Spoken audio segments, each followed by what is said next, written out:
Assalamualaikum warahmatullahi wabarakatuh. Perkenalkan, nama saya Sakdia Zulfa dengan NIM 2423101 dari Prodi S1 Akuntansi Kelas Khusus. Di sini saya akan mempresentasikan hasil penemuan saya tentang sebuah artikel untuk melengkapi tugas 2 seminar akuntansi keuangan dengan judul artikel saya yaitu Modal Intelektual Perusahaan, Aspek Inovatif. Di sini saya mengambil contohnya yaitu perusahaan di Ukraina.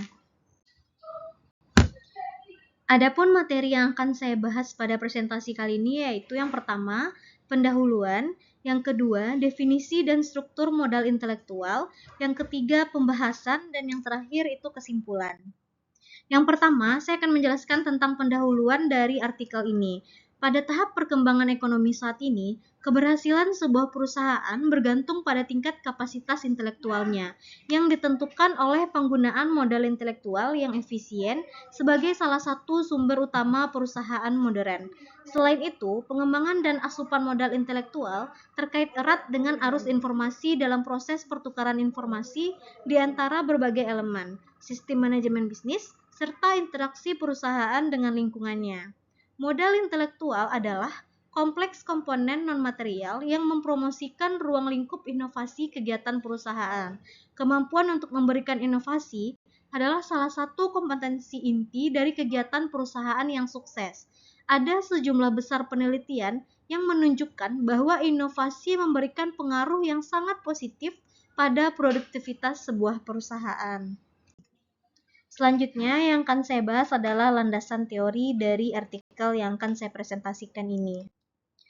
Adapun definisi dan struktur modal intelektual, yang pertama menurut Galbraith pada tahun 1975 dan Bontis pada tahun 1998, inti lebih dari sekedar intelek sebagai intelek murni, melainkan menggabungkan tingkat yaitu tindakan intelektual. Dalam pengertian ini, modal intelektual bukan hanya aset tidak berwujud yang statik itu sendiri, tetapi juga proses ideologis sarana untuk mengakhiri. Yang kedua, menurut Brooking pada tahun 1996, ini adalah istilah yang diberikan untuk aset tidak berwujud gabungan yang memungkinkan perusahaan berfungsi. Modal intelektual terdiri dari 4 jenis aset. Yang pertama, aset pasar, aset kekayaan intelektual, aset yang berpusat pada manusia, dan aset infrastruktur. Selanjutnya yang ketiga, menurut Edvinson dan Mellon pada tahun 1997, mereka menggambarkan modal intelektual sebagai pengetahuan yang dapat diubah menjadi nilai. Ini sama dengan jumlah modal manusia dan struktural. Selanjutnya, menurut Hubert St. Onge pada tahun 1996, modal struktural perusahaan terdiri dari 4 elemen utama yang mencakup cara organisasi mengelola dan memproses pengetahuan untuk menciptakan nilai. Di sini saya akan menjelaskan satu persatu dari 4 elemen tersebut. Yang pertama itu ada elemen sistem, yang kedua strategi, yang ketiga budaya perusahaan, dan yang terakhir yaitu hak kekayaan intelektual. Baik, untuk yang pertama, yaitu sistem. Sistem ini adalah mengacu pada alur proses yang sistematis dan terorganisir dalam sebuah perusahaan. Yang kedua, strategi. Berkaitan dengan rencana jangka panjang dan arah yang diambil oleh perusahaan untuk mencapai tujuannya. Yang ketiga, budaya perusahaan. Merujuk pada nilai, norma, dan keyakinan yang berlaku di dalam organisasi. Budaya perusahaan yang kuat dapat mempengaruhi cara karyawan berinteraksi, berbagi pengetahuan, dan berinovasi. Baik, selanjutnya pembahasan. Modal intelektual dapat meningkatkan efisiensi perusahaan melalui pengembangan dan pemanfaatan inovasi. Salah satu ilmuwan pertama yang menekankan pentingnya inovasi adalah ekonom Austria Schumpeter pada tahun 1942 yang menggambarkan inovasi sebagai penghancuran kreatif yang penting bagi pertumbuhan ekonomi. Lalu, Schumpeter ini menunjukkan 5 bentuk inovasi, yaitu yang pertama, produk atau layanan baru, yang kedua, metode produksi baru, yang ketiga, sumber pasokan baru, yang keempat, pasar atau aplikasi baru, dan yang terakhir, metode baru dalam mengelola perusahaan atau industri.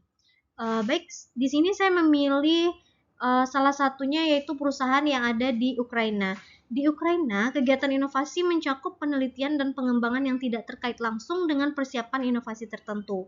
Saat ini, di Ukraina memiliki lebih dari 100.000 perusahaan industri dalam hal volume sumber daya alam. Ukraina adalah salah satu dengan kinerja terbaik di dunia untuk batu bara, logam, biji uranium, dan mineral. Ekspor Ukraina sebagian besar terdiri dari produk logam, yaitu lebih dari 35%, dan statistik di Ukraina menunjukkan bahwa hanya 12,8% perusahaan yang telah memperkenalkan inovasi dan 16,2% perusahaan telah terlibat dalam aktivitas inovatif. Dan pangsa produk inovasi yang dijual dalam output industri adalah 3,8% pada tahun 2011. Pada tahun 2011 tersebut, jenis inovasi yang paling sering disebutkan adalah pembelian peralatan dan perangkat lunak yang terdiri dari 73,2% dari semua jenis inovasi. Tingkat aktivitas inovasi di antara sebagian besar di Ukraina sangat rendah. Hanya 6% perusahaan yang aktif dalam berinovasi.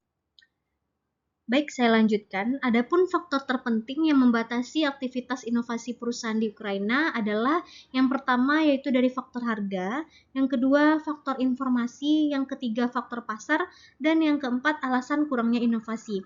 Dari faktor harga itu seperti adanya kekurangan dana dalam perusahaan atau kelompok perusahaan. Yang kedua, kurangnya keuangan di luar perusahaan. Yang ketiga, pengeluaran yang terlalu berat untuk kegiatan inovasi.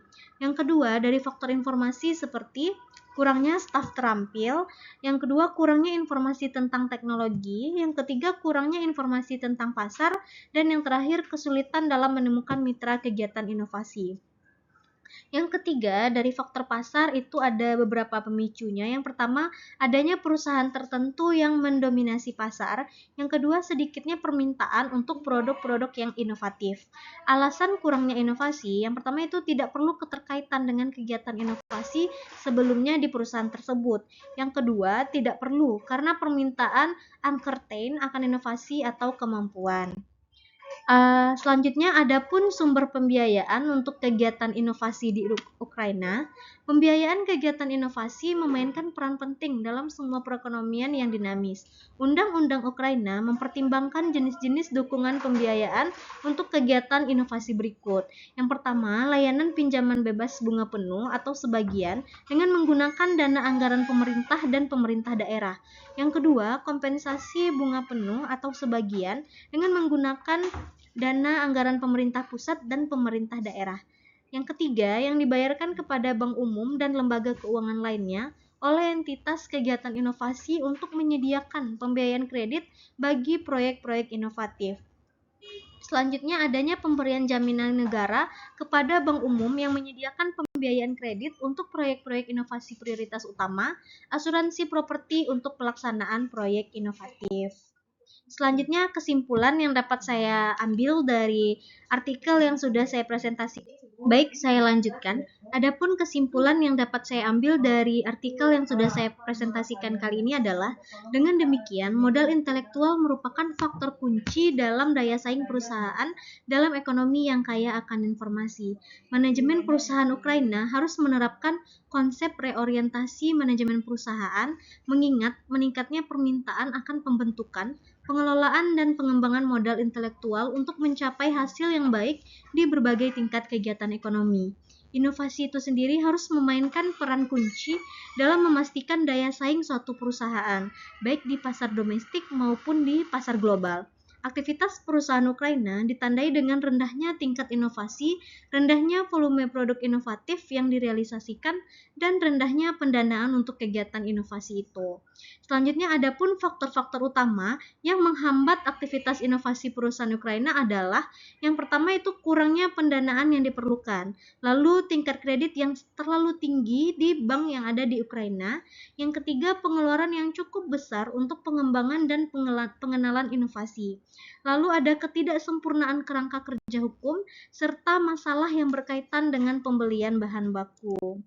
Dan yang terakhir, kondisi yang menguntungkan harus diciptakan di tingkat nasional untuk meningkatkan inovasi di perusahaan Ukraina.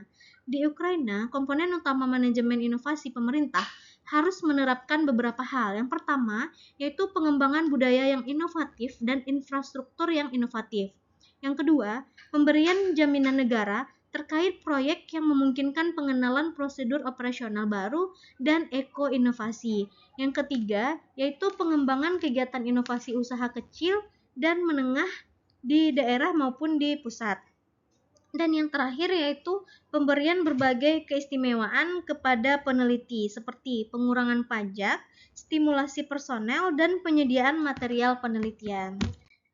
Baik, sekian yang dapat saya sampaikan. Mohon maaf apabila ada kesalahan. Saya akhiri. Wabillahi taufik walhidayah. Assalamualaikum warahmatullahi wabarakatuh.